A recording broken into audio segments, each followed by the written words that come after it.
السلام علیکم ورحمۃ اللہ وبرکاتہ، نحمده ونصلی علی رسولہ الکریم، اما بعد فاعوذ باللہ من الشیطان الرجیم، بسم اللہ الرحمن الرحیم، رب اشرح لی صدری ویسر لی امری واحلل عقدۃ من لسانی یفقہوا قولی۔ منہاج القاصدین، صفحہ نمبر 554 554، فصل سوم، غور و فکر۔ بعض لوگ اس کو فکر پڑھتے ہیں۔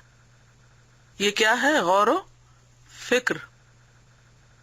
اللہ تعالیٰ نے اپنی کتاب میں غور و فکر کرنے کا حکم دیا ہے اور غور و فکر کرنے والوں کی تعریف کی ہے۔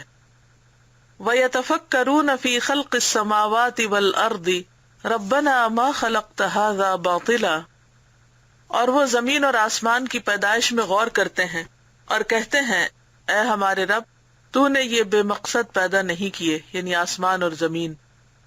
ان سب کے پیدا کرنے کے پیچھے کوئی مقصد ہے، غرض ہے، وجہ ہے، لہذا وہ اس وجہ کو معلوم کرنے کی کوشش کرتے ہیں۔ وہ وجہ معلوم کرنا غور و فکر کرنا ہے۔ دراصل غور و فکر کرنا ان کے صرف رنگ اور شکل اور سائز پر غور کرنا ہی نہیں، بلکہ کیوں بنائے گئے، کس نے بنائے، اس پر غور و فکر کرنا ضروری ہے۔ ورنہ ان کی ظاہری تفصیلات تو بہت سے لوگ جانتے رہتے ہیں، معلوم کرتے رہتے ہیں، لیکن اس کے باوجود وہ کسی اصل نتیجے تک نہیں پہنچتے۔ وہ اس حقیقت کو نہیں پاتے جس کے پانے کے لیے غور و فکر کی ضرورت پیش آتی ہے یا غور و فکر ہونا چاہیے۔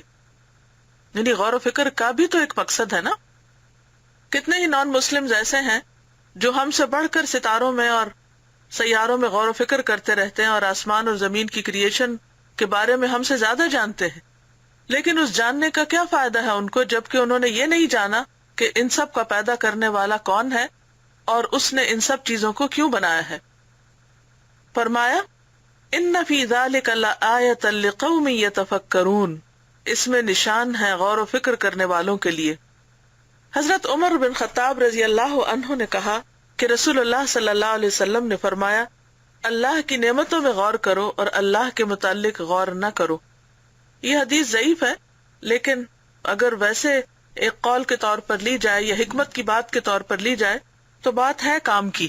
تو اگر آپ یہ ذہن سے نکال دیں کہ نبی صلی اللہ علیہ وسلم نے فرمایا اور صرف اس بات کو دیکھیں تو بات قابل توجہ ہے، کیونکہ جب ہم اللہ کی نعمتوں میں غور کریں گے تو اللہ تک پہنچیں گے، لیکن اگر ہم اللہ کی ذات میں غور و فکر کرنے لگیں گے تو وہ ہم اس کے قابل ہی نہیں، کیونکہ لیس کمثلہ شیء، اس جیسی کوئی چیز ہی نہیں، لا تدرکہ الابصار، نگاہیں اس کو پا ہی نہیں سکتی۔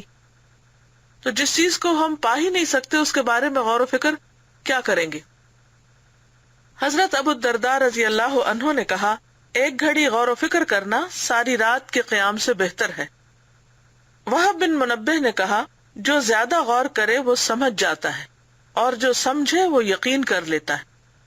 یعنی بات اگر دل میں اتر جائے اور if it makes sense to you تو پھر یقین کا لیول بڑھتا ہے، اور جو یقین حاصل کر لے وہ عمل کرتا ہے۔ تو گویا غور و فکر کا اجر و ثواب اس لیے زیادہ ہے کہ یہ انسان کو عمل پر ابھارتا ہے، لیکن ایسا غور و فکر جو انسان کو بیکار کر دے، بے عمل کر دے، اور انسان دور کی قیاس آرائیاں کرے اور فلسفے جھاڑے اور صرف سوچتا ہی رہے اور کام کچھ نہ کرے، تو وہ غور و فکر بیکار ہے، وہ مطلوب نہیں۔ یعنی غور و فکر جو ہے یہ بامقصد ہونا چاہیے۔ حضرت بشر حافی نے کہا، اگر لوگ اللہ تعالیٰ کی عظمت پر غور کریں تو اس کی نافرمانی نہ کریں۔ حضرت فریابی نے اللہ تعالیٰ کے اس قول سأصرف عن آیاتی الذین یتکبرون فی الارض بغیر الحق، سورۃ الاعراف کی آیت 146 ہے، میں اپنی آیتوں سے ان لوگوں کو پھیر دوں گا جو زمین میں ناحق تکبر کرتے ہیں۔ اس کے متعلق کہا، اس کا مطلب یہ ہے کہ اللہ پاک ایسے لوگوں کے دلوں کو اپنے کاموں میں غور کرنے سے روک دیتا ہے، یعنی وہ بامقصد غور و فکر نہیں کر سکتے۔ اول تو وہ غور و فکر ہی نہیں کرتے، اور اگر کرتے ہیں تو صحیح حقیقت اور صحیح نقطے تک نہیں پہنچتے۔ اور ایسا کیوں ہوتا ہے؟ کیونکہ وہ تکبر کرتے ہیں۔ تو متکبرین جو اپنے آپ کو بڑا علم والا اور عقل والا اور سمجھ اور فہم والا سمجھے، وہ پھر جتنا چاہے غور و فکر کریں حقیقت کو نہیں پا سکتے۔ حضرت داؤد طائی چاندنی رات میں چھت پر تھے، آپ نے آسمانوں اور زمین کی بادشاہت کے متعلق غور کیا تو بے ہوش ہو کر اپنے ہمسائے کے گھر میں گر پڑے۔ وہ تلوار لے کر دوڑا، لیکن جب آپ کو دیکھا تو کہا، اے داؤد آپ کیوں گر پڑے؟ کہا، میں خود نہیں سمجھا۔ تو اس سے کیا پتہ چلتا ہے؟ اصل مقصود اللہ کی معرفت ہے۔ یوسف بن اسبات نے کہا، دنیا دیکھنے کے لیے پیدا نہیں ہوئی بلکہ اس لیے پیدا کی گئی ہے کہ اس سے آخرت کو دیکھا جائے۔ یہ ہے غور و فکر۔ مثلاً آپ جب کوئی اچھا خوبصورت سین دیکھتے ہیں تو آپ فوراً سوچتے ہیں اچھا جنت کیسی ہوگی۔ آگ کا الاؤ یا کوئی لاوا پھٹتا دیکھتے ہیں تو فوراً سوچتے ہیں جہنم پھر کیا ہوگا۔ تو دنیا دراصل کیا ہے؟ آخرت میں غور و فکر کا ایک ذریعہ ہے، ٹول ہے یا مینز ہے۔ حضرت سفیان ثوری کو شدت غور و فکر سے پیشاب کے ساتھ خون آنے لگا تھا۔ حضرت ابوبکر قطانی نے کہا، غفلت سے بیدار ہونے پر ڈر جانا، نفسانی خواہشات سے منقطع ہونا اور خدا سے کٹ جانے کے خوف سے کانپ جانا جنوں اور انسانوں کی عبادت سے بہتر ہے، یعنی تمام جنوں اور انسانوں کی عبادت سے بہتر ہے۔ یعنی انسان جب ہیڈ لیس ہو اور پھر اس کو ہوش آ جائے اور وہ اپنی حالت پر نادم ہو اور انسان اپنی ڈیزائرز کو کنٹرول کر سکے اور اللہ سے دور ہونے یا اللہ کی ناراضگی کے خوف سے ہی کانپ اٹھے، تو یہ ایک بہت بڑی عبادت ہے۔ غور و فکر کے نتائج، یعنی جب آپ غور و فکر کریں تو اس کا کوئی نتیجہ بھی سامنے آنا چاہیے۔ معلوم ہونا چاہیے کہ غور و فکر کبھی دین کے متعلق ہوتا ہے اور کبھی دوسری چیزوں کے متعلق۔ ہماری غرض دین سے ہے اور اس کی شرح بڑی طویل ہے۔ انسان کو 4 چیزوں میں غور کرنا چاہیے۔ اب ان کو آپ انسرکل کر لیں۔ نمبر 1 طاعت، یعنی اللہ کی اطاعت کے کام کون سے ہیں۔ نمبر 2 معاصی، گناہ کے کام کون سے ہیں۔ نمبر 3 ہلاک کرنے والی باتیں، مہلکات، اور نمبر 4 نجات دینے والی صفات، منجیات۔ تجھے چاہیے کہ اپنے نفس کے شر اور اپنی صفات سے غافل نہ ہو، یعنی انسان اپنی ویکنیسز کو جانے اور اپنے نفس کے شر کو جانے اور اس سے غافل نہ ہو، یا جو تو اللہ سے دور لے جانے والی ہیں یا اس کے قریب کرنے والی ہیں۔ یعنی صرف نیگیٹو چیزوں کو ہی نہ دیکھے، یعنی جسے آج کی زبان میں کہتے ہیں نا ویکنیسز اینڈ اسٹرینتھس، کہ ہمارے اندر کیا اسٹرینتھ ہے اور کیا ویکنیس ہے، کون سے ہمارے پازیٹیو پوائنٹس ہیں اور کون سے نیگیٹو، تبھی بیلنس ہوگا۔ بعض اوقات ہم صرف اپنی منفی باتیں سوچتے رہتے ہیں، یعنی جب اپنا محاسبہ کرتے ہیں یا ہم اپنے بارے میں غور و فکر کرنے لگتے ہیں تو ہم صرف یہ دیکھتے ہیں کہ ہم کیا نہیں کر رہے، اور پھر وہ سوچ سوچ کے مایوس ہوتے ہیں کہ ہم یہ بھی نہیں کر رہے، ہم یہ بھی نہیں کر رہے، ہم یہ کر ہی نہیں سکتے، ہم تو کسی کام کے نہیں۔ لہذا شیطان اپنا کام کر لیتا ہے۔ جب آپ خود ہی ثابت کر دیتے ہیں آپ کسی کام کے نہیں، تو پھر کوئی کام بھی ہو نہیں پاتا۔ تو بات یہ ہو رہی تھی کہ انسان کو اپنے بارے میں بھی معتدل طریقے سے سوچنا چاہیے، اپنی بری عادات، کمزوریوں کو بھی جانے اور اس کے ساتھ آپ کے اندر اللہ نے جو صلاحیتیں رکھی ہیں ان کو بھی جانے، اور جو صلاحیتیں اللہ نے آپ کو دی ہیں ان پر شکر ادا کر کے اس بات پر غور و فکر کریں کہ آپ ان کو اللہ کے کام میں کس طرح استعمال کر سکتے ہیں، عبادات میں کس طرح، اطاعت میں کس طرح، اور اس کے ساتھ ساتھ نجات دینے والے کاموں میں کس طرح اپنے آپ کو کھپا سکتے ہیں۔ پھر یہ لکھتے ہیں کہ ہر ایک مرید کے پاس، مرید کا مطلب چاہنے والا، ارادہ کرنے والا، سچی نیت کرنے والا اللہ تک پہنچنے کی، منہاج القاصدین یعنی قاصد، ہر ایک مرید کے پاس ایک کتاب ہونی چاہیے، یعنی ڈائری مراد ہے، جس میں وہ تمام صفات مہلکہ اور تمام صفات نافعہ یعنی ہلاک کرنے والی باتیں اور نفع دینے والی صفات، تمام معاصی اور طاعات کو درج کرے اور ہر روز ان کا مطالعہ کیا کرے۔ ہمارے نزدیک ہلاک کرنے والی چیزوں میں سے 10 چیزوں پر غور کر لینا کافی ہے۔ یعنی کس چیز پر غور کرنا کافی ہے؟ 10 چیزوں پر۔ اگر ان سے بچ گیا تو دوسری سے بھی بچ جائے گا۔ وہ یہ ہیں: بخل، کبر، عجب یعنی خود پسندی، ریا، حسد، شدت غضب، کھانے کی حرص، جماع کی حرص، مال کی محبت اور جاہ کی محبت۔ ہلاک کرنے والی چیزیں کون سی ہیں؟ یہ 10 چیزیں۔ اگر ان سے بچ گیا تو دوسری سے بھی بچ جائے گا۔ یعنی سب سے پہلے ان چیزوں پر کام کرنے کی ضرورت ہے۔ بخل، دل کی تنگی، شح، اللہ کے راستے میں اپنے مال اور اپنی صلاحیتوں کو خرچ نہ کرنا، کچھ دیتے ہوئے گھبرانا، اللہ کے بندوں کے ساتھ بھلائی کرتے ہوئے دل کا تنگ ہونا، کبر خود کو بڑی چیز سمجھنا، عجب اپنے آپ کو پسند کرنا اور اپنے کاموں پر بڑے خوش ہونا کہ میں تو بڑا کمال کا انسان ہوں، ریا، اور پھر جب خود پسندی آتی ہے تو دکھاوا بھی آتا ہے کہ میں اب اپنے آپ کو صرف اپنے تک ہی کیسے رکھوں، ذرا نمایاں بھی کروں، حسد، اگر کسی اور کو ہم سے زیادہ نعمت ملنے لگے تو انسان جلنے کوڑنے لگے، شدت غضب، یعنی غصہ تو سب کو آتا ہے لیکن غصے میں ڈھال ہو جانا اور بے قابو ہو جانا اور ایسی حرکتیں کرنا کہ جس سے انسان دین اور اخلاق کے جو معیار ہے ان سے نیچے جا گرے، اور یہ نہ سوچے کہ کس سے بات کر رہا ہے اور کیا بات کر رہا ہے اور کیوں کر رہا ہے، کیونکہ غضب جو ہے وہ شیطان کی طرف سے ہے اور شیطان انسان کے سارے اعمال کو ضائع کرا دینے پر تل جاتا ہے۔ پھر کھانے کی حرص، کہ انسان صرف لذت کے لیے کھائے اور کھانے ہی کی فکر میں لگا رہے، جماع کی حرص، یعنی نفسانی خواہشات کا غلبہ اور انہی کے بارے میں سوچتا رہے اور ان سے آگے اوپر اٹھ کر کوئی اور چیز اس کو نظر نہ آئے۔ پھر مال کی محبت، کہ مال کی لالچ میں انسان مال کمانے ہی کی فکر کرتا رہے یا پھر مال جمع کرنے کی، یا پھر مال کی محبت کی وجہ سے صرف ایسے لوگوں سے دوستی رکھے جو مالدار ہوں، یا ان کی عزت اور قدر کرے اور باقی لوگوں کو اگنور کر دے۔ اور جاہ کی محبت، یعنی اپنی پوزیشن بنانے کی فکر میں، اسٹیٹس کانشیس، اور پھر اپنا میل ملاپ، اٹھنا بیٹھنا بھی صرف ان لوگوں سے رکھے کہ جو اس کے ہم پلہ ہوں یا اس سے بڑے ہوں، جو مقام مرتبے میں اس سے کم ہوں ان کی طرف کوئی توجہ نہ دے اور ان سے کوئی غرض نہ ہو اس کو۔ اسی طرح نجات دلانے والی 10 چیزوں پر غور کرے۔ یہ جو 10 باتیں نہیں آپ اپنی ڈائریوں میں لکھ لیں گے اور اپنی چیک لسٹ بنائیں گے کہ کیا یہ ہمارے اندر تو نہیں، اور اگر ہے تو ان سے نکلنے کے کیا طریقے ہو سکتے ہیں۔ اور نجات دلانے والی 10 چیزوں پر غور کرے، گناہوں پر ندامت، مصیبت پر صبر، یعنی کوئی چیز خلاف مرضی ہوگی ہے تو وہ بھی ایک مصیبت ہی ہوتی ہے نا، تقدیر پر راضی رہنا، نعمتوں پر شکر کرنا، امید اور خوف کا معتدل ہونا، دنیا سے بے رغبتی، اعمال میں اخلاص، لوگوں کے ساتھ حسن خلق، اللہ کی محبت اور خشوع۔ اپنے اندر چیک کریں کہ کیا یہ چیزیں ہیں، تو 10 چیزیں نکالنی ہیں اپنے اندر سے اور 10 ڈالنی ہیں، اور اگر نہیں تو ان پر ورک کرنا ہے۔ یہ 20 خصلتیں ہیں، 10 بری اور 10 اچھی۔ جب بری خصلتوں میں سے ایک سے نجات پا لے تو اپنی کتاب میں اس پر لکیر کھینچ دے، یعنی یہ نکل گئی ہیں، اور اب اس کے متعلق سوچنا چھوڑ دے اور اس کامیابی پر اللہ تعالیٰ کا شکریہ ادا کرے۔ یہ سمجھے کہ یہ اللہ تعالیٰ کی توفیق اور اس کی مدد سے ہوا ہے۔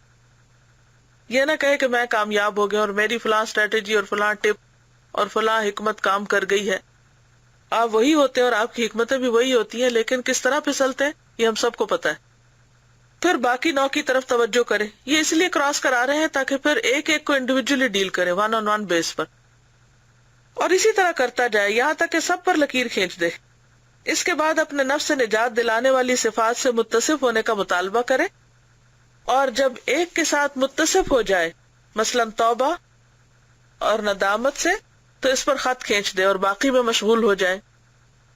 ان باتوں کا وہ ہر ایک مرید محتاج ہے جو راہ حق میں کمر بستہ ہے، یعنی کوشش کر رہا ہے، یعنی جو بھی اللہ کی طرف جانا چاہتا ہے۔ جو نیک شمار کیے جاتے ہیں ان کو چاہیے کہ وہ اپنی کتاب میں ظاہری گناہوں کو ضرور درج کریں، جیسے مشتبہ چیزوں کا کھانا۔ مشتبہ سے مراد کہ حلال ہے یا نہیں، صرف زبان کے ذائقے کی خاطر کوئی چاکلیٹ پسند آ گئی تو بغیر سوچے سمجھے کھا لی، یہ نہ سوچا کہ یہ اس کے انگریڈینٹس کیا ہیں، یا یہ کہ کئی چیزیں رکھی ہوئی تھی مکس ہو گئی، یہ نہیں پتا اپنی ہے یا کسی اور کی۔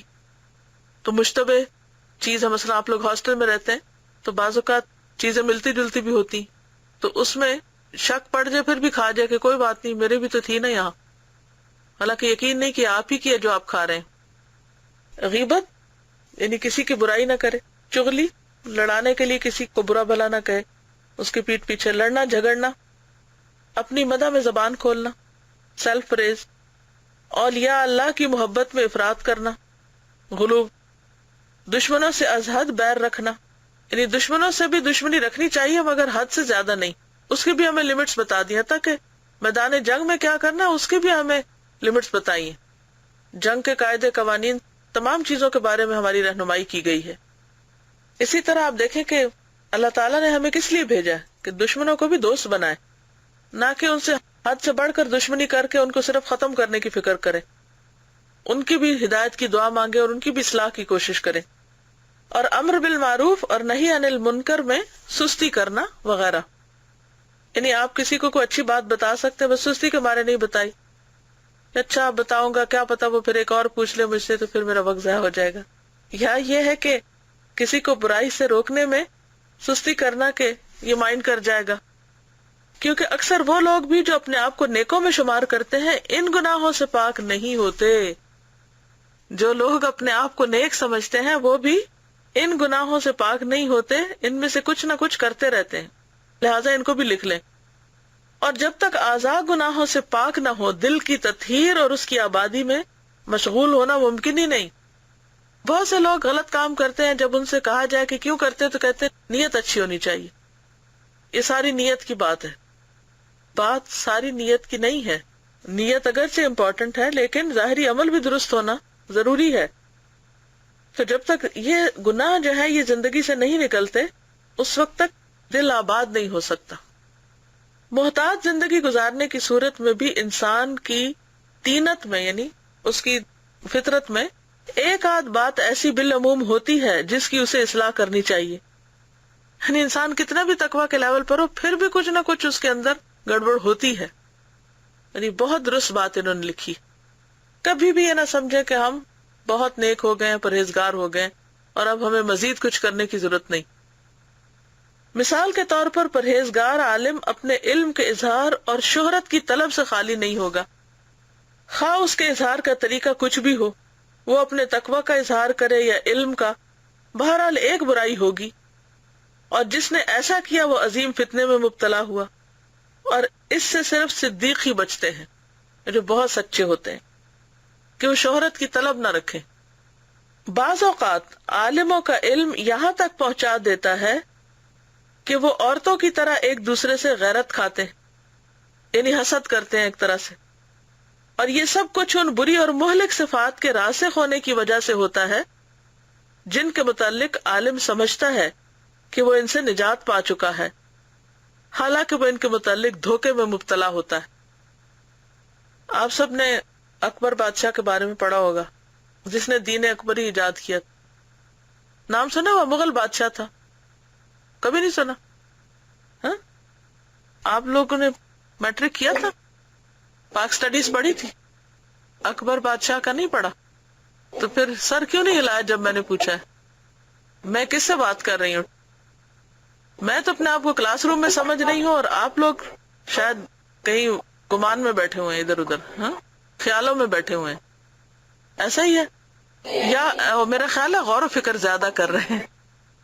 چلیے، میں اکبر کی بات کر رہی تھی نا، شہنشاہ اکبر کی بات. تو شہنشاہ اکبر جو تھا وہ علماء کی صحبت میں بیٹھا کرتا تھا اور ان سے مذہب کے بارے میں بہت باتیں کرتا، اور یہیں سے اس نے اپنا دین الہی وضع کیا تھا. اور یہ جو بات ہوئی تھی، اصل میں یہ بات میں کر رہی ہوں اس بات کی وضاحت میں جو پیچھے آپ نے پڑھی ہے کہ بعض اوقات عالموں کا علم یہاں تک پہنچا دیتا ہے کہ وہ عورتوں کی طرح ایک دوسرے سے غیرت کھاتے ہیں. تو اس میں عورتوں کی طرح ایک دوسرے سے غیرت کھاتے کا مطلب یہ ہے کہ جیسے ایک آدمی کی دو بیویاں ہوتی ہیں تو وہ دو عورتیں آپس میں ایک دوسرے سے غیرت کھاتی ہیں. کس معنی میں؟ جیلسی، حسد. ٹھیک ہے. اور انہوں نے عورتوں کی مثال اس لیے دی کہ یہ عمومی طور پر عورتوں کے اندر مرض زیادہ پایا جاتا ہے مردوں کی نسبت، لیکن مردوں کے اندر کسی خاص کیپیسٹی میں، کسی خاص لیول پہ جا کر، کسی مقام مرتبے کی وجہ سے ہوتا ہے. تو اکبر کی جو میں نے مثال دی، اکبر کے بارے میں آتا ہے کہ اکبر کے دربار میں 5 وقت جماعت سے نماز ہوتی تھی. 7 امام اس نے مقرر کر رکھے تھے، اور جب سفر کے لیے جاتا تو بھی خاص خیمہ نماز کے لیے لگاتا، اور با جماعت نماز ہوتی سفر میں بھی، اور خود بھی اس میں شریک ہوتا. تو اس کے دربار میں بہت سے علماء جمع ہو گئے. وہ اسے حدیثیں سناتے، دین کے مسائل پہ گفتگو کرتے، اور وہ دیر دیر تک ان کی صحبتوں میں بیٹھتا. کہا جاتا ہے کہ اس کے دربار میں 100 سے زیادہ علماء بیٹھا کرتے تھے بیک وقت. لیکن ہوا یہ کہ وہ ایک دوسرے سے مقابلہ بازی کرنے لگ گئے اور ایک دوسرے سے حسد کرنے لگے، اور ان کی لڑائی اس بات پہ ہونے لگی کہ بادشاہ کے قریب کون بیٹھے گا. اب ظاہر 100 لوگ تو قریب نہیں بیٹھ سکتے، کسی ایک دو کا ہی موقع آئے گا. اب جس کو موقع نہ ملتا قریب بیٹھنے کا وہ جلن میں مبتلا ہو جاتا. اب ہوا یہ کہ وہ ایک دوسرے کو گرانے لگے، ایک دوسرے کی برائیاں بیان کرنے لگے، اور پھر ایک دوسرے پہ آوازیں بلند کرنے لگے. ایک چیز کو حلال کہتا تو دوسرا اس کو حرام بناتا، اور ایک دوسرے کو بس ڈیگریڈ کرتے رہتے. اور ان نازیبا حرکتوں سے بادشاہ جو تھا وہ متاثر ہوا، اسے بہت برا لگا. اس نے فرمان شاہی جاری کیا کہ ان نامعقول لوگوں کو دربار سے باہر نکال دیا جائے. ہونا بھی یہی تھا. تو بادشاہ جو تھا دین کے بارے میں مشکوک ہو گیا، دین میں شک ہو گیا. اور پھر آہستہ آہستہ یہ ہوا کہ علماء کی جگہ ابو الفضل اور فیضی جیسے لوگوں نے لے لی، جو دین اور دین والوں کا مذاق اڑاتے. اور بادشاہ اب چونکہ علماء کی ان حرکتوں سے پریشان ہوا تھا تو وہ ان لوگوں کے ساتھ مل کر مذاق اڑاتا اور خوش ہوتا جب وہ مذاق اڑاتے. اور بنی اسرائیل کے علماء کے بارے میں آپ نے جتنا بھی قرآن مجید میں پڑھا ہے، آپ نے دیکھا ہوگا کہ ان کے اندر بھی حسد کا مرض تھا. حالانکہ بہت علم والے تھے، لیکن نبی صلی اللہ علیہ وسلم سے جس طرح انہوں نے حسد کیا وہ کسی پر چھپا ہوا نہیں. آپ سب بھی چونکہ علم سے تعلق رکھتے ہیں، علم کے سیکھنے اور سکھانے سے، تو یہ ایک بہت ہی محتاط رہنے والی اور بہت ہی اہم بات ہے یہاں پر جو کر رہے ہیں، کہ بعض اوقات عالموں کا علم یہاں تک پہنچا دیتا ہے کہ وہ عورتوں کی طرح ایک دوسرے سے غیرت کھاتے ہیں. اور یہ سب کچھ ان بری اور مہلک صفات کے راسخ ہونے کی وجہ سے ہوتا ہے جن کے متعلق عالم سمجھتا ہے کہ وہ ان سے نجات پا چکا ہے، حالانکہ وہ ان کے متعلق دھوکے میں مبتلا ہوتا ہے. اس کے اندر وہ ساری برائیاں موجود ہوتی ہیں، مگر وہ سمجھتا یہ ہے کہ وہ اس کے اندر نہیں بلکہ دوسروں کے اندر ہے، لہٰذا وہ دوسروں پہ خوب تبصرے کرتا رہتا ہے کہ فلاں بھی گمراہ ہے اور فلاں بھی جاہل ہے اور فلاں کو کچھ پتہ نہیں، لیکن وہ اپنے آپ سے، اپنے حال سے بے خبر رہتا ہے. جو شخص ان صفات کو اپنے اندر محسوس کرے اس پر لازم ہے کہ وہ گوشہ نشینی اختیار کرے اور گمنامی طلب کرے. یعنی اگر دل میں شہرت کی خواہش ہے تو اس کے اپوزٹ جائے. نیز فتویٰ دینے سے پرہیز کرے. صحابہ فتویٰ ایک دوسرے پر ٹالا کرتے تھے، اور ان میں سے ہر آدمی یہ پسند کرتا تھا کہ کاش اس کا بھائی جواب دے دے. اس کا یہ مطلب نہیں اب اگر کوئی سوال کر رہا ہے تو وہ پریشان ہو کر لوٹے اور اسے کوئی جواب نہ ملے. اس کا مطلب یہ ہے کہ انسان یہ ثابت نہ کرے کہ میں دوسروں سے زیادہ جانتا ہوں، لہذا میں سب سے پہلے جواب دوں گا. آپ نے دیکھا ہوگا جیسے چھوٹی کلاسز میں بچے ہوتے ہیں نا، جب ٹیچر کوئی سوال پوچھتی ہے تو بچے ہاتھ کھڑا کرتے ہیں اور پھر وہ ہاتھ نیچے رکھتے ہی نہیں، اور بعض اوقات خود بھی کھڑے ہو جاتے ہیں، بعض اوقات 2 ہاتھ کھڑے کرنے لگتے ہیں. تو جن بچوں کو آتا ہوتا ہے ان کی بے صبری کا عالم کبھی آپ نے دیکھا ہوگا. فرسٹ ٹائم گلاسگو میں جا کر مجھے اس بات کا احساس ہوا کہ کس طرح لوگ جاننے کے باوجود سنجیدہ ہوتے ہیں اور اس طرح ظاہر کرتے ہیں کہ گویا وہ کچھ جانتے ہی نہ ہو. بعض اوقات ایک کلاس میں 40-50 لوگ بھی ہوتے اور استاد سوال کرتا اور کبھی کسی نے جواب دینے میں بے صبری نہیں کی تھی. تو یہ منظر میرے لیے بہت حیران کن تھا کہ یہ کیسے، کیونکہ ہمارے یہاں تو پاکستان میں یہ ہوتا ہے نا کہ نہ بھی آتا ہو تو ہمارا ہاتھ سب سے کھڑا ہوتا ہے اوپر، چاہے ہم غلط ہی جواب دیں، لیکن ہم نے ثابت کرنا ہوتا ہے کہ ہمیں آتا ہے. لیکن آنے کے باوجود وقار اور تحمل اور ایک باوقار رویہ اختیار کرنا، یہ نہیں کہ پریٹینڈ کرتے ہوئے اور پھر اپنی ایک بڑائی ظاہر کرنے کے لیے، بلکہ حقیقی معنوں میں عاجزی کا اظہار کرتے ہوئے اپنی حدود کے اندر رہنا جو ہے یہ ایک بہت بڑی خوبی ہے. ایسے مواقع پر انسان نما شیطانوں سے بچنا چاہیے. یہ کن کو کہہ رہے ہیں؟ علماء کو. وہ کہیں گے کہ یہ علم کے مٹ جانے کا سبب ہے. انہیں سمجھانا چاہیے کہ دین اسلام مجھ سے بے نیاز ہے، اگر میں مر گیا تو دین گر نہیں پڑے گا. بعض اوقات ہم تھوڑا سا کام کر لینا، ہم دھمکیاں دینا شروع کر دیتے ہیں کہ ہم نہیں آئندہ یہ کام کریں گے اور ہم یہ کرنے والے نہیں ہیں. کیا سوچ کے ہم ایسا کرتے ہیں؟ کیا اللہ کا دین ہمارا محتاج ہے کہ اگر ہم نہیں ہوں گے تو دین کا کام نہیں ہوگا؟ سب کچھ ہوگا، شاید اس سے بھی بہتر ہو جو ہم کر رہے ہیں، بلکہ یقینی طور پر. تو انسان کو کیا سوچنا چاہیے کہ اگر میں مر گیا تو دین گر نہیں پڑے گا. دین میرے دنیا میں آنے سے پہلے بھی تھا، اب بھی ہے، ہم میرے جانے کے بعد بھی ہوگا. دین کو اپنے ساتھ مت باندھیں کہ آپ گئے تو وہ بھی چلا جائے گا کہیں. دوسری طرف اپنے دل کی اصلاح سے بے نیاز نہ ہو، یعنی ایک طرف اپنے آپ کو انڈسپینسیبل نہ سمجھیں اور دوسری طرف اپنی اصلاح سے کبھی بھی بے فکر نہ ہو. عالم کی فکر ان صفات کے دل میں مخفی ہونے کی طرف ہونی چاہیے. ہم اللہ سے دعا کرتے ہیں کہ وہ ہمارے دلوں کے بگاڑ کو درست کرے اور ہمیں توفیق دے کہ ہم اس کے پسندیدہ کام کریں. آمین. ذات خداوندی پر غور. پہلے بیان ہو چکا ہے کہ نبی صلی اللہ علیہ وسلم نے فرمایا ہے اللہ کی نعمتوں میں غور و فکر کرو اور اللہ تعالیٰ کے متعلق غور و فکر نہ کرو. حدیث ضعیف ہے، پیچھے بات ہو چکی ہے، لیکن بات اٹسیلف کچھ وزن رکھتی ہے. اللہ تعالیٰ کی ذات میں غور کرنا اس لیے منع ہے کہ عقل اس میں حیران ہو جاتی ہے. اللہ کی شان بالیقین اس سے بہت بلند ہے کہ اسے انسان کی فکر معلوم کر سکے یا دلوں میں اس کا کوئی تصور آ سکے. لیس کمثلہ شیء وہو السمیع البصیر. اس کی مثال کوئی چیز نہیں اور وہ سننے والا، دیکھنے والا ہے. اللہ تعالیٰ کی مخلوقات کے متعلق غور و فکر کر لینے کی تو قرآن مجید میں ترغیب موجود ہے. اللہ تعالیٰ نے فرمایا ان فی خلق السماوات والارض واختلاف اللیل والنہار لآیات لأولی الالباب. آسمانوں اور زمین کی پیدائش اور دن اور رات کے اختلاف میں عقل مندوں کے لیے بہت سی نشانیاں ہیں. پھر فرمایا قل انظروا ماذا فی السماوات والارض. کہہ دیکھو کہ آسمانوں اور زمینوں میں کیا کچھ ہے. اللہ تعالیٰ کی آیات میں سے خود انسان بھی ہے جو حقیر نطفے سے پیدا ہوا ہے. انسان کو اپنے نفس کے متعلق غور کرنا چاہیے کہ اس کی پیدائش میں کتنے ہی عجائبات ہیں جو اللہ کی عظمت پر دلالت کرتے ہیں. ان کے 100ویں حصے پر بھی مطلع ہونے میں عمریں ختم ہو جائیں. یعنی ایک سیل کے اوپر اتنی ریسرچ ہو چکی ہے کہ کئی لوگوں کی عمریں خرچ ہو گئی لیکن ابھی تک بھی وہ اس کے پورے راز کو نہیں پا سکے. کہاں یہ کہ باقی پورا جسم. اللہ تعالیٰ نے انسان کو خود اپنے اندر غور و فکر کرنے کا حکم دیا ہے. فرمایا وفی انفسکم افلا تبصرون. اور تمہارے اپنے اندر بھی کیا تم دیکھتے نہیں ہو، یعنی نشانیاں ہیں. اللہ کے نشانات میں سے وہ ہیرے بھی ہیں جو پہاڑوں کے اندر ودیعت کیے گئے، اور سونے چاندی اور فیروزہ وغیرہ کی کانیں بھی ہیں. غرض یہ کہ جمادات اور نباتات اور حیوانات میں اس کی صنعت کے لاکھوں کروڑوں نمونے ہیں جن پر انسان غور کیا کرے. یعنی ساری زندگی پہ غور و فکر کرتا رہے تو چیزیں ختم نہ ہوں. اور اب تو آپ دیکھیں کہ سائنس کی ترقی کی وجہ سے سمندروں کی گہرائیوں میں جو مخلوقات پائی جاتی ہیں وہ حیران کن ہیں. یعنی بعض اوقات نئے نئے جو کریچر سامنے آتے ہیں تو انسان دیکھتا ہی چلا جاتا ہے کہ اللہ تعالیٰ نے اتنی خوبصورت چیزیں بنا کر اتنی گہرائیوں میں چھپا دی، اتنے اندھیروں میں.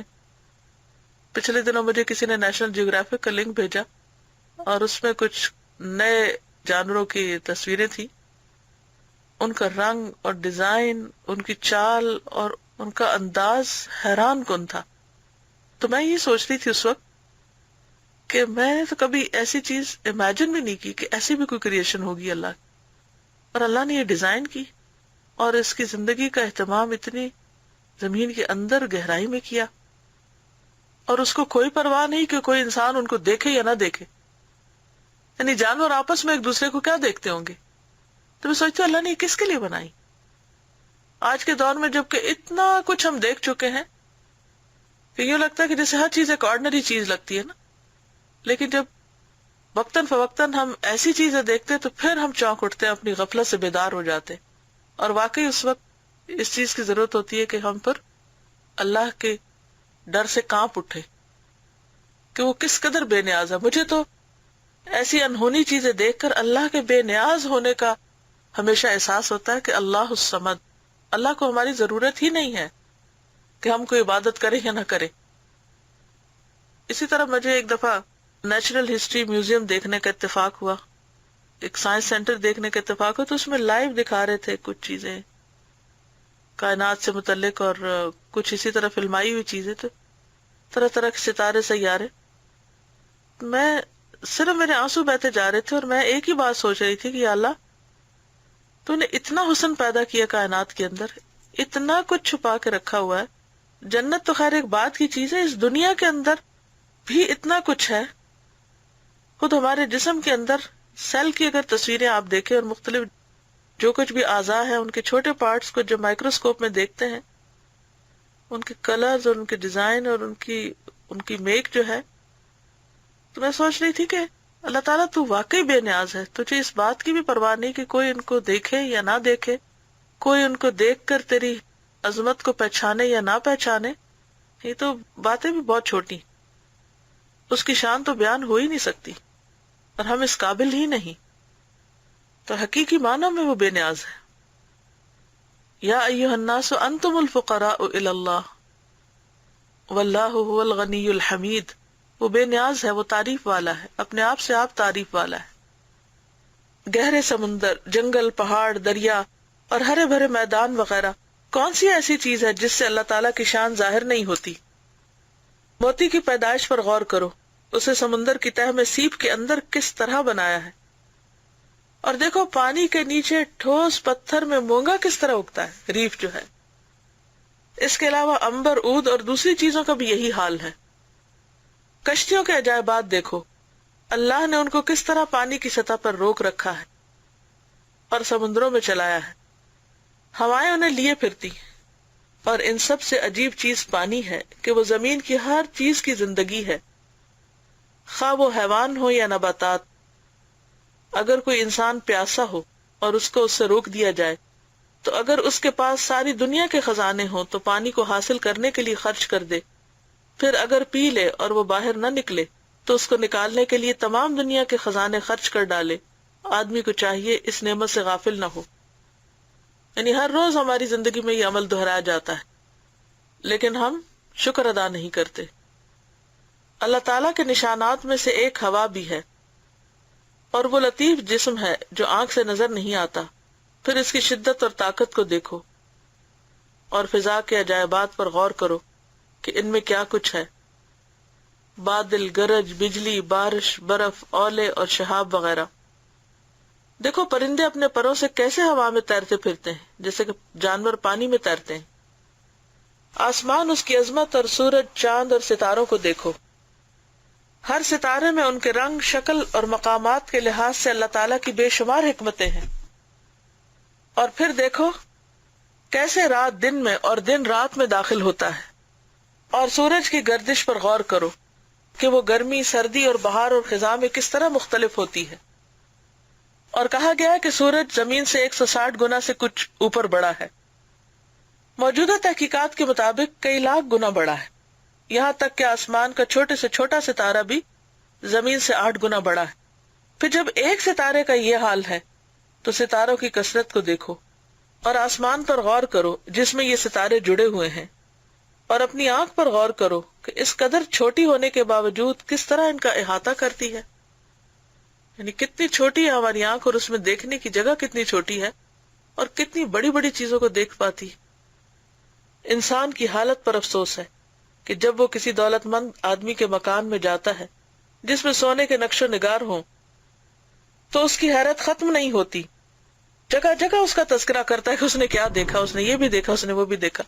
اور اگر ہم عورتوں کے اعتبار سے بات کریں تو عورتیں کسی مجلس سے ہو کر آتی ہیں تو پھر کیا پکا تھا اس پورے کی لسٹ کس طرح بیان ہوتی ہے اور ان کی ریسیپی کے اندازے ہوتے ہیں، اور پھر کس نے کیا پہنا ہوا تھا اور کس کے کانوں میں کیا تھا اور کس کا پرس کیسے تھا اور کس کا جوتا کیسے تھا. اتنی مائنیوٹ ڈیٹیلز ہم انسانوں کی دیکھتے ہیں، لیکن اللہ کی عظمت کے نشانوں سے کائنات بھری ہوئی ہے اور وہ ہم کو نظر نہیں آتے. اس سے ہم اندازہ کر سکتے ہیں کہ ہماری دلچسپی ہے کس سے. والذین آمنوا اشد حبا للہ کتنا ہے. تو اس کی زمین، آسمان، رنگا رنگ عجائبات اور عجیب نقش و نگار ہر وقت نگاہوں کے سامنے ہیں، لیکن ان کی طرف توجہ نہیں کرتا اور نہ اپنے خالق کی عظمت و شان پر غور کرتا ہے. انسان دراصل اپنے رب کو بھول چکا ہے اور فانی چیزوں کی لذتوں میں مشغول ہے. ان چیزوں سے لطف حاصل کرنے میں لگا ہوا ہے کہ جو ختم ہونے والی ہیں. اس کی غفلت اس چیونٹی کی طرح ہے جو اپنے بنائے ہوئے گھر سے نکل کر بادشاہ کے محل میں چلی جائے، وہاں وہ کسی اور چیونٹی سے ملے اور اپنے گھر کی باتیں اسے سناتی رہے کہ کیسے بنایا ہے اور اس میں کیا کچھ جمع کیا ہے، لیکن بادشاہ کے محل اور اس کے سامان کی کوئی بات نہ کرے. یہی حال غافل انسان کا ہے وہ آسمان کو اتنا ہی جانتا ہے جتنا چیونٹی ہمارے گھر کو جانتی ہے. یہ بنیادی باتیں ہیں جن میں مفکرین کا فکر گردش کرتا ہے. علوم بعض مخلوقات کے احاطہ فکر سے باہر ہیں. ہاں وہ یہ بات ضرور جانتے ہیں کہ عجائبات قدرت پر غور کرو گے تو صانع کے جلال، صانع کا مطلب اللہ تعالیٰ کی صفت کے طور پر یہاں بات ہو رہی ہے، یعنی جس نے یہ سب کچھ بنایا ہے. صانع کے جلال کے متعلق تمہاری معرفت کامل ہوگی، یعنی اللہ کے بارے میں تمہاری معرفت یعنی اس کی پہچان زیادہ ہوگی، مکمل ہوگی. جس آدمی نے ان چیزوں کو اس حیثیت سے دیکھا کہ وہ اللہ تعالیٰ کا فعل اور اس کی صنعت ہے، اسے اللہ تعالیٰ کے جلال اور عظمت کی معرفت حاصل ہوگی. جس کی نظر ان کی تاثیرات تک محدود رہی، یعنی ان چیزوں کا فائدہ کیا ہے، اور اس نے مسبب الاسباب سے اس کا تعلق نہ سمجھا، وہ بد نصیب ہے. یہ وہی بات ہے جس سے آج کا لیسن شروع کیا تھا ہم نے. ہم جاہلوں کے پاؤں کے پھسلنے سے اور گمراہی کے اسباب کی طرف مائل ہونے سے اللہ کی پناہ چاہتے ہیں. جس مخلوق مثلا ملائکہ اور جنوں وغیرہ کو ہم نہیں دیکھتے، ان پر غور کرنے کی کوئی ضرورت نہیں، لیکن زیادہ تر لوگ جنوں کے بارے میں سوال کرتے ہیں اور غور کرتے رہتے ہیں. یہی وجہ ہے کہ ہم نے مرئی یعنی دیکھنے والی چیزوں کے تذکرے پر کفایت کی ہے اور غیر مرئی کا تذکرہ نہیں کیا. واللہ عالم. چلیے اب آپ کے پاس اگر کوئی سوال ہے تو آپ کر سکتے ہیں. السلام علیکم. وعلیکم السلام.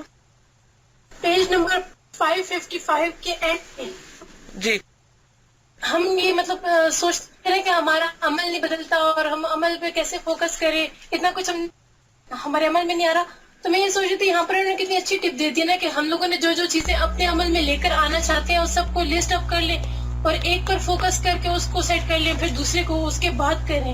مطلب اکٹھے تو ہمارا عمل اس طرح سے نہیں بدل سکتا. اور دوسرا میں یہ سوچ رہی تھی کہ ہم یہ کام بھی کر سکتے ہیں کہ الحمدللہ ہمارے پاس یہاں پر مطلب بہت بڑا چانس ہے، گروپس ہمارے آلریڈی بنے ہوئے ہیں. اگر ہم اپنے گروپس میں ڈسکس کر کے لسٹ بنا کر اور سب مل کر ایک چیز کو فوکس کر اور اس کو اپنے اندر سے نکالیں اور جو ڈالنے کی چیزیں ان کو ڈالیں اور پھر ایک دوسرے سے شیئر کریں. اگر کسی میں پرابلم ہو رہا ہے کسی کو کہ یہ چیز مجھ سے نکل نہیں رہی ہے، یہ چیز میں اپنا نہیں سک رہی، تو ہم ایک دوسرے کو ہیلپ آؤٹ کریں اس چیز کے لیے اور سب مل کر اپنے اندر سے ایک ایک کر کے خامیاں نکالتے جائیں. جی دو طرفہ کوشش کریں، مل کر بھی کریں اور انفرادی طور پر بھی غور و فکر کریں. اچھا آئیڈیا آپ کا. السلام علیکم استاذہ. وعلیکم السلام. استاذہ صرف ایک فیلنگ شیئر کرنی تھی. جیسے نا ذات خداوندی پر غور میں انہوں نے بات کی ہے کہ اللہ تعالیٰ کی ذات میں غور کرنا اس لیے میں نے کہ عقل اس میں حیران ہو جاتی ہے. تو اللہ کی ذات میں نہیں، ویسے کائنات کے اوپر غور کرنے سے بھی عقل اس قدر حیران ہوتی ہے جیسے آپ نے بتایا. تو ایک دفعہ جیسے اوپر چھت سے پیچھے پہاڑوں کا ویو نظر آتا ہے نا، تو بارش ہوئی اور بارش کے بعد نا 2 رینبوز نکلی ایک کے اوپر ایک. تو حالانکہ بھی میں تھوڑا سا لیٹ ہو گئی اور ایک جو ہے وہ لائٹ ہو گئی تھی، لیکن جب میں نے اس کو دیکھا اور مطلب پیچھے بالکل پہاڑ صاف ستھرے نظر آ رہے تھے، تو میرے سے نا وہ برداشت ہی نہیں واسی کہ میں اس کو دیکھ ہی نہیں پائی کہ وہ اس قدر خوبصورت تھا. اور میں نے کہا یہ ابھی دنیا ہے اور یہ دنیا کیا، یہ معمولی سا سین یہ اس قدر خوبصورت لگ رہا ہے کہ میرے سے اس کو دیکھا ہی نہیں گیا، میں وہاں سے چلی گئی. میں نے کہا یہ جنت کتنی خوبصورت ہوگی اور اللہ تعالیٰ تو ہم برداشت نہیں کر سکتے دنیا میں اللہ تعالیٰ. اور پھر مجھے حدیث یاد آئی کہ جب جنت میں جب اہل جنت دیکھیں گے تو بغیر کسی تکلیف کے جب دیکھیں گے. پھر مجھے اس کا مطلب سمجھ آیا کہ بغیر تکلیف کے اللہ کو دیکھنے کا کیا مراد ہوگی، کہ ہم برداشت نہیں کر سکتے اتنی خوبصورت چیز کو دیکھنا. حضرت موسیٰ علیہ السلام کا بھی کیا حال ہوا تھا وہ تجلی دیکھ کر پہاڑوں پر، تو آپ نے بھی تجلی کا کوئی 1000واں حصہ دیکھ لیا رینبو کی شکل میں. السلام علیکم سادہ. وعلیکم السلام. میں یہ شیئر کرنا چاہ رہی تھی کہ آج کل آپ نے جب کہا کہ ہم لوگ ان چیزوں سے گو تھرو ہوتے ہیں، نیچر سے، ہر چیز سے، ہمارے دماغ میں نا ایک باکسز بنے ہوئے ہیں ڈفرینٹ. ایک نیچر کے لیے ہے، ایک ہم جو ڈیلی ایکسپیرینسز کرتے ہیں اس کے لیے ہے. ہم سے غلطی کہاں ہوتی ہے کہ ہم ان کو لنک نہیں کر پاتے، جس کی وجہ سے ہم اپنے آپ سے بھی غافل رہتے ہیں، اللہ سے بھی غافل رہتے ہیں، اور ہم ان چیزوں کو جو پراپر لنک نہیں کر پاتے تو پھر اس کی وجہ سے ہم بالکل بکھرے بکھرے سے رہتے ہیں. نہ ہم نیچر پہ غور کر پاتے ہیں اس طرح سے کہ ہم بس سے گو تھرو ہو رہے ہیں. موسم اچھا ہے، ہائے کتنا اچھا موسم ہے، یا اور کوئی چیز اچھی دیکھ لی کتنی اچھی، مطلب اس کو ہم ریلیٹ نہیں کر پاتے properly at the right time.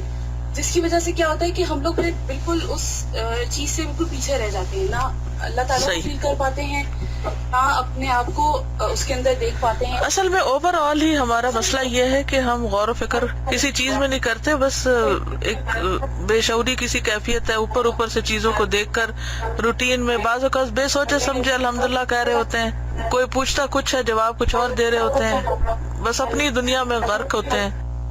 السلام علیکم ورحمۃ اللہ وبرکاتہ. وعلیکم السلام ورحمۃ اللہ وبرکاتہ. استاذہ، غور و فکر کے حوالے سے ایک چیز شیئر کرنی تھی. ہم لوگ راستے میں آ رہے ہوتے ہیں نا G11 سے، تو نا لیفٹ سائڈ پر نا جھاڑیاں ہوتی ہیں. تو پچھلے دنوں یہ تھا کہ شاید موسم بھی چینج ہو رہا ہے تو جھاڑیاں بھری بھری ہو رہی ہیں. پچھلے دنوں اس طرح سے تھا کہ نا بہت سوکھی ہوئی تھی، تو مجھے بہت زیادہ ٹینشن ہوتی تھی کہ ہمارے اعمال بھی تو اسی طرح، اگر کسی نے وہ درخت اگایا ہوگا تو اس نے اسٹارٹ میں اس کی بہت کیئر کی ہوگی، اور جب وہ بڑا ہو گیا اس نے کیئر چھوڑ دی ہوگی، اور اسی وجہ سے وہ جھاڑیاں بھی سوکھ گئی. اسی طرح جب ہم قرآن پڑھ رہے تھے، ہم سے بھی جو بڑے ہیں قرآن پڑھ چکے ہیں، قرآن پڑھنے کے دوران انہوں نے بہت اپنے ایمان کی کیئر کی ہوگی، اپنے اعمال کی کیئر کی ہوگی، لیکن جب انہوں نے سمجھا بہت بڑی بڑی سٹیجز پہ گئے تو انہوں نے اس طرح کیا ہوگا کہ وہ سمجھوں گی میرا عمل پورا ہے، میرا ایمان بہت بڑھ گیا، اور انہوں نے اپنے اعمال کی کیئر کرنا چھوڑ دی ہوگی. اسی وجہ سے ان کے اعمال بھی شاید سوکھی ہوئی جھاڑیوں کی طرح ہو گئے. تو میں نے اس سائڈ پہ بیٹھنا چھوڑ دیا، لیفٹ سائڈ پہ رائٹ سائڈ پہ بیٹھتی تھی. تو آج جب میں لیفٹ سائڈ پہ بیٹھی میں نے دیکھا کہ وہ جھاڑیاں جو تھی نا وہ ہری بھری ہو رہی تھی.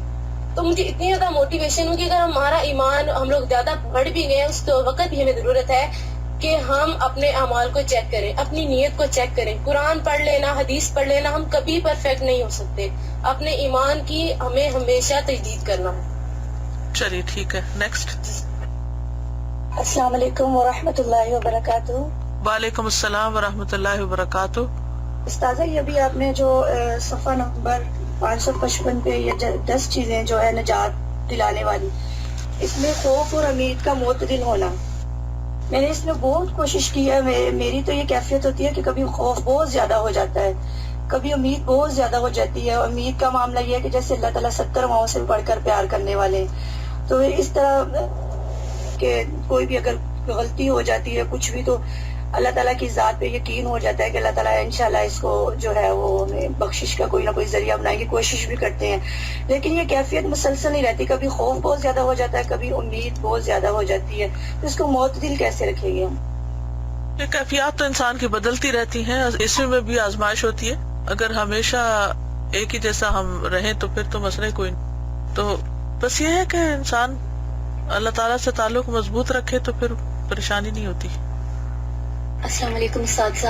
وعلیکم السلام. استاذہ، میں نے اپنی فیلنگز تھوڑی سی شیئر کرنی ہے کہ جیسے تقریباً 2 سال ہوئے ہیں مجھے قرآن پاک شروع کیے ہوئے، اور اب تک تو جیسے میں ایک ماں ہوں، میرے ماشاءاللہ 3 بچے ہیں، تو میری دنیاوی جو روٹین ہوتی تھی اس کا بچوں پہ اتنا زیادہ اثر پڑتا تھا، اور اسی لحاظ سے ان کی گفتگو، ان کی باتیں. تو 2 سال پہلے جب میں نئی قرآن پاک میں نے شروع کیا، پہلا دوسرا پارہ تھا، تو ایک دن میں کام کر رہی تھی اور میں نے اپنے بچوں کی باتیں سنی. 4 سال کی بیٹی اپنے بڑے بھائی کو کہہ رہی تھی کہ کتنے دن ہوئے ہم جناح پارک نہیں گئے. تو وہ آگے سے کہنے لگا کہ تم جناح پارک کو بھول جاؤ، جناح پارک کیا چیز ہے، جنت میں بہت پیارے پیارے پارک ہیں، یہ تو کچھ بھی نہیں ہے، جنت کے مقابلے میں یہ جناح پارک کچھ بھی نہیں ہے. وہ کہتی ہے اچھا، اب میں مطلب لفظوں میں بیان نہیں کر سکتی. وہ اس طرح حیران ہو کے، اور وہ اس طرح باتیں کر رہے تھے کہ جیسے انہوں نے خود جنت کو دیکھا ہو. اور پھر وہ کہتی ہے اچھا اور کیا ہوتا ہے. پھر وہ سارے خوبصورت خوبصورت پارک جہاں جہاں تک وہ لوگ گئے ہوئے تھے وہ سب نام لے کے بتا رہا تھا، وہ فلانی جگہ وہ اس سے بھی زیادہ خوبصورت ہوگی جنت. تو پھر وہ کہتی ہے کہ اچھا اگر وہ ساری چیزیں اتنی بڑی بڑی اللہ تعالیٰ نے بنائی ہیں، پہاڑ دریا، تو اللہ تعالیٰ خود کتنے بڑے ہوں گے. تو میری جو ان دونوں بچوں سے بڑی بچی ہے وہ آ کے کہتی ہے کہ ضروری نہیں کہ اللہ تعالیٰ نے پہاڑ بنائے وہ سائز میں اتنے بڑے ہوں گے، وہ رتبے میں بہت بڑے ہوں گے. تو میں یہ سوچتی ہوں کہ اگر ہماری مائیں بدل جائیں تو ہمارے بچوں پہ کتنا اثر پڑے گا انشاءاللہ. لہٰذا اب آپ لوگ اوروں کی فکر کریں جو آپ کے آس پاس ہیں، ان کو بھی قرآن سے جوڑیں، گھر گھر کو قرآن کا مرکز بنا دیں، ہر ماں قرآن پڑھی ہوئی ہو. السلام علیکم استاد. وعلیکم السلام. اتنی زیادہ چیزیں آج کل لیسن میں، تو مجھے ایسا لگ رہا تھا جیسے نا سورہ ملک اللہ تعالیٰ نے جو اتنی پیاری صورت ہمیں دی ہے وہی ریوائز ہو رہی ہے اس لیسن میں نا. اتنی چیزوں کی طرف انہوں نے ہمیں متوجہ کیا ہے، زمین آسمان کی اور وہ سب چیزیں، اور وہ جو آپ فش کی بات کری تھی کتنی کلرفل، تو ایک طرف تو یہ خیال آتا ہے کہ ظاہر اللہ تعالیٰ بے نیاز ہیں اور ان کو کوئی فرق نہیں پڑتا ہے کہ ہم وہ دیکھیں نہ دیکھیں، لیکن مجھے پھر یہ چیز پریشان کرتی ہے کہ اس کا مقصد کیا ہے نا، اس کا کوئی مقصد ہوگا تو ظاہر ہے وہ ہم اتنے عرصہ غفلت میں رہے، ایک دن میں تو مقصد میرے خیال ہے سمجھ بھی نہیں آ سکتا نا، خاص طور پر گھاس میں نہیں ہوتے چھوٹے چھوٹے پھول، میں سوچتی ہوں پاؤں کے نیچے ٹرمپل ہو رہے ہوتے ہیں نا، لیکن وہاں اللہ نے اگائے ہیں ان کو بھی اتنے ہی سیلز کے ساتھ اور پوری کمبینیشن کے ساتھ بنائے، تو پھر کیا اس کا مقصد ہے؟ بہرحال اپنے ذات پہ جو غور و فکر ہے نا، اس کے لحاظ سے مجھے یہ بات آج کے لیسن میں جیسے انہوں نے لکھا تھا نا کہ تکبر جو کرتے ہیں وہ غور و فکر نہیں کر سکتے یا کہ اس کے نتیجے پہ نہیں پہنچ سکتے، تو مجھے وہ فوراً خیال آیا کہ جب ہم کوئی بھی غور و فکر کرنے لگے نا یا اینالائز کرنے لگے، اگر ہم پہلے سے ہی رزلٹ مقرر کر لیتے ہیں، اسائن کر لیتے ہیں رزلٹ، تو پھر ظاہر ہے ہم ہر بات کو اسی اینگل سے سوچتے ہیں. مثلاً متکبر شخص جو یہ سوچے گا میں بہت بڑی چیز ہوں، وہ ہر چیز کو ایک چھوٹی کر کے دیکھے گا، کیونکہ اس نے اپنا نتیجہ تو نہیں بدلنا، وہ تو اس نے پہلے سے ہی مقرر کیا ہوا. تو جتنی بھی سیلف پرسپشنز ہیں وہ سب اسی تکبر کی طرح وہ راہ روک دیتی ہیں غور و فکر کی. تو سب سے پہلے تو جو چیز میرا خیال ہے کہ ہمیں سمجھنی چاہیے وہ یہ کہ انالیسس سے پہلے رزلٹ نہ تعین کر لیں، پہلے اس کا انالیسس کے بعد رزلٹ پہ پہنچے، پہلے سے مت رزلٹ بنا لیں، اور پہلے سے ہم یہ چیزیں جو ہمارے عقیدے میں شامل ہیں وہ ضرور ہماری ہونی چاہیے کہ اللہ تعالیٰ خود سے بڑھتے ہیں، اللہ نے ہر چیز بامقصد پیدا کی ہے، لہٰذا پھر مقصد کی طرف پہنچیں گے. اگر یہ سوچیں کہ بس ایسے ہی بنا دیے بس ٹھیک ہے تو پھر تو ظاہر نہیں ہو سکتا. دوسری چیز اپنے راز سے متعلق یہ ہے کہ جیسے وہ امید اور خوف کے اندر وہ جو بیلنس ہے، تو میں اپنے آپ کو سمجھ رہی تھی کہ میں بہت ہی خراب ہوں جب سے یہ ہو رہا ہے نا اپنی نگرانی کرنا وہ سب. تو پھر میں نے یہ سوچا کہ کوئی لمحے ایسے ہوتے ہیں جہاں پہ مجھے اچھی بھی سوچ آ رہی ہوتی تو وہ بھی تو اللہ کی طرف سے ہے. اس کو پھر میں نے قلم جو ہے نا بہت بڑا ٹول ہے پین، اس کو یوز کرنا شروع کر دیا الحمدللہ. ایک ڈائری ہے جو میں اس لیے بتا رہی ہوں کہ ٹپ کے طور پہ کہ دوسرے بھی یوز کریں گے.